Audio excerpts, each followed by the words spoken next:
प्यारे बच्चों, मैं बलवंत शर्मा फिर से आपका वारम वेलकम करता हूं आपके अपने इस प्यारे से यूट्यूब चैनल पर। तो हम बात करेंगे एसएससी जीडी एग्ज़ाम 2025 जो 4 फरवरी से 7 फरवरी परीक्षा पर आधारित हुआ था।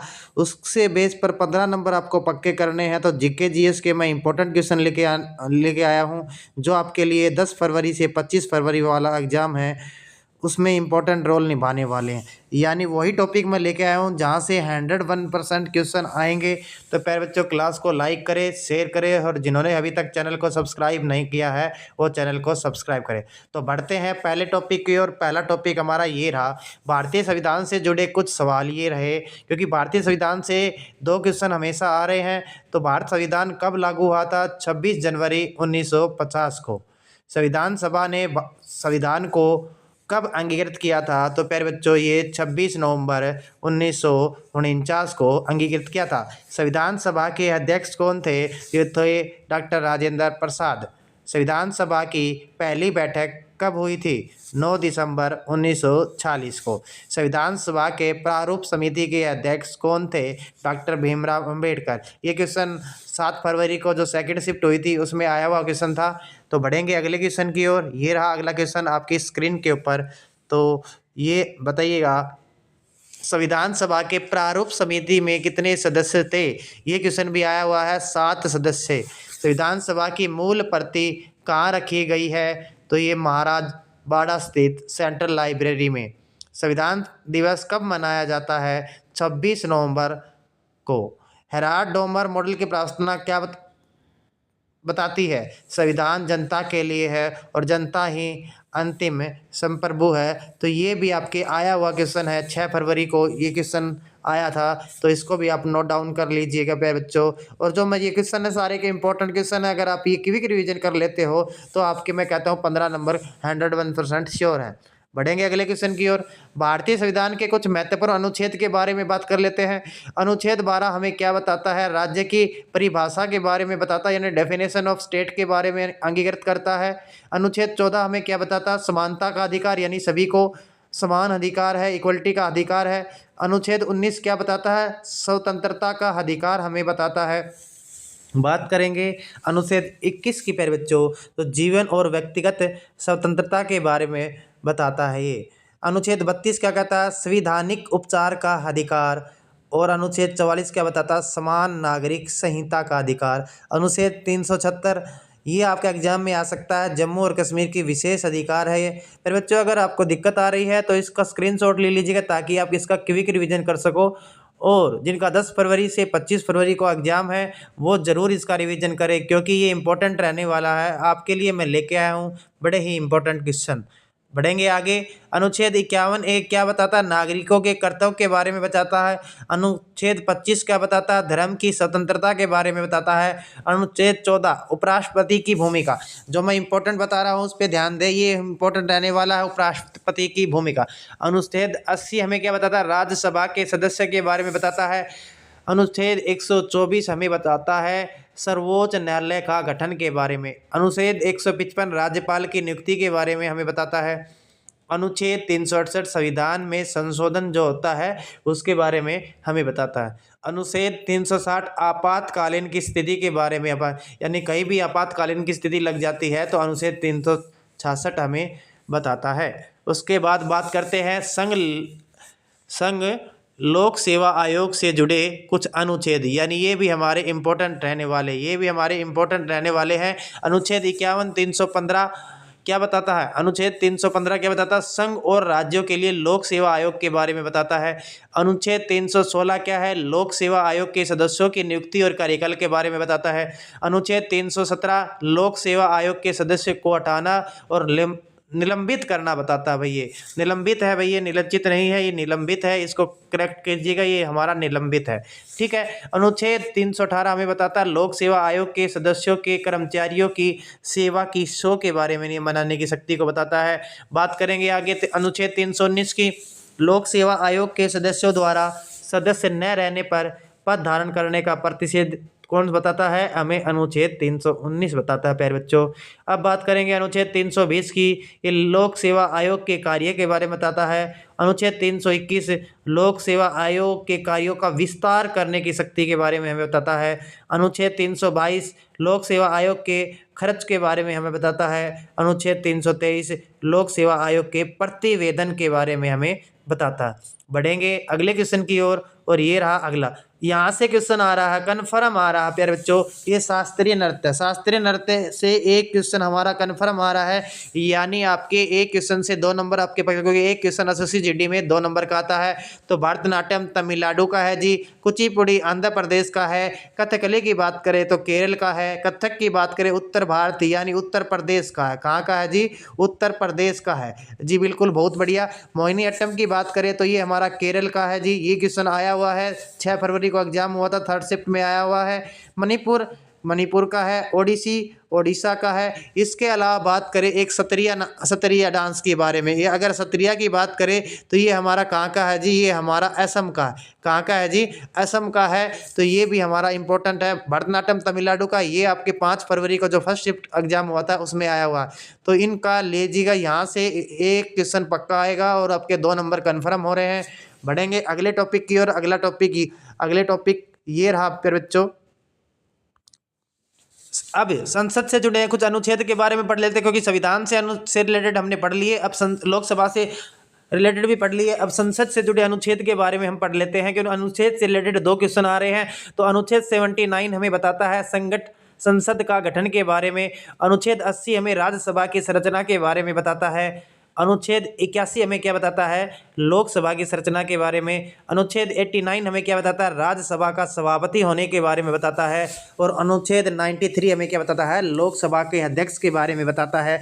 अनुच्छेद 100 हमें क्या बताता है? विधेयक पर मत बराबरी की स्थिति में निर्णायक मत देने का अधिकार के बारे में कौन बताता है जी? अनुच्छेद 100 बताता है। रहेंगे अगले अनुच्छेद 105 हमें क्या बताता है? जो संसद की विशेष शक्ति होती है ना प्यारे बच्चों, उसके बारे में अनुच्छेद 105 हमें इंडिकेट करता है। और अनुच्छेद 108 हमें संयुक्त अधिवेशन के बारे में बताता है। अनुच्छेद 110 संयुक्त अधिवेशन धन विधेयक के बारे में बताता है कि लोकसभा अध्यक्ष द्वारा विधेयक पर क्या निर्णय लिया जाएगा। ये सारा का सारा किस में इंडिकेट किया गया है? अनुच्छेद 110 में इंडिकेट किया गया है। अनुच्छेद 112 की बात करें तो ये भारतीय वार्षिक वित्तीय विवरण के बारे में, यानी जो हमारा वार्षिक वित्तीय जो खर्चा है उसका डाटा बताता है, वो अनुच्छेद 112 बताता है। अनुच्छेद 117 की बात करें तो वित्त विधेयक के बारे में बताता है। अब बात करेंगे योजना, यानी योजना हमारा एक इंपॉर्टेंट टॉपिक, और यहाँ से 2 क्वेश्चन आ रहे हैं बच्चों। एक तो योजना पूछ रहा है डायरेक्ट, और उस योजना का क्या पूछ रहा है? उद्देश्य। मैं सारी मिक्स फाइल लेके आया हूँ। तो प्रथम योजना की बात करें तो ये 1 अप्रैल 1951 से 31 मार्च 1956 डायरेक्ट क्वेश्चन पूछ लिया। प्रथम परियोजना कहाँ पर? 1 अप्रैल 1951 से 31 मार्च 1956 तक। कौन से मॉडल पर है? हेरोल्ड डोमर मॉडल पर आधारित है। इसका उद्देश्य क्या था? इसका उद्देश्य था कृषि विकास करना, यानी खेती के बारे में, खेती का विकास करना। दूसरी योजना के बारे में बात करें तो ये 1956 से 1961 के बारे में। इसका मॉडल, ये किस मॉडल पर आधारित है? तो ये महाल नोबिस मॉडल पर आधारित है। इसका उद्देश्य क्या था? औद्योगिक विकास करना। तीसरी योजना के बारे में बात करें तो 1961 से 1966 तक चली थी ये। इसकी बात कर ये इसका उद्देश्य क्या था? इसका उद्देश्य अर्थव्यवस्था को आत्मनिर्भर बनाना, कृषि एवं उद्योग को असफल हो गया था कृषि उद्योग तो, लेकिन अर्थव्यवस्था क्या करना था? आत्मनिर्भर, यानी सेल्फ परियोजना पर आधारित थी। चौथी परियोजना की बात करें तो 1969 से 74 तक, और ये कौन सा मॉडल है? DR Gadgil model. एक मॉडल पूछ रहा है, एक उद्देश्य पूछ रहा है, एक योजना पूछ रहा है, तो सारी की सारी चीज़ें हमें याद रखनी है। चौथी परियोजना किस मॉडल पर आधारित है? इसका उद्देश्य क्या है? ऐसे क्वेश्चन पूछ लेगा। 5वीं योजना हमारा क्या उद्देश्य? गरीबी उन्मूलन, निवारण एंड आत्मनिर्भरता पर डिपेंड करता है ये। 6ठी योजना की बात करें तो ये प्राथमिक गरीबी निवारण और आर्थिक विकास आधुनिकीकरण पर डिपेंड करता है। बढ़ेंगे आगे। 7वीं परियोजना की बात करें 1985 से 90 तक, ये जॉन डब्ल्यू मिडल। ये क्वेश्चन आ सकता है। इसका उद्देश्य क्या था? रोजगार, शिक्षा और स्वास्थ्य। इसका उद्देश्य क्या था? रोजगार, शिक्षा। ये इंपॉर्टेंट क्वेश्चन है, इसको नोट डाउन कर लीजिएगा भाई, ये इंपॉर्टेंट है। और जो 10 फरवरी को एग्जाम देंगे वो सुन लीजिएगा, ये क्वेश्चन बिल्कुल आने की पूरी संभावना हमारे। 8वीं योजना की बात करें तो 1992 से 97 तक इसका उद्देश्य क्या था? मानव शक्ति का पूर्ण उपयोग करना। 9वीं योजना की बात करें तो 1997 से 2002 तक इसका उद्देश्य क्या था? कृषि एवं विकास, कीमत स्थिरता, जनसंख्या को पारित करना। 10वीं योजना की बात करें 2002 से 7 तक चली थी, ये इसका उद्देश्य शिक्षा, स्वास्थ्य, जीवन की गुणवत्ता में सुधार लाना था। 11वीं योजना की बात करें 2007 से 12, तो ये कौन सा? इसका उद्देश्य क्या था? तीव्रतर एवं समावेशी विकास, बहुमुखी लक्ष्य।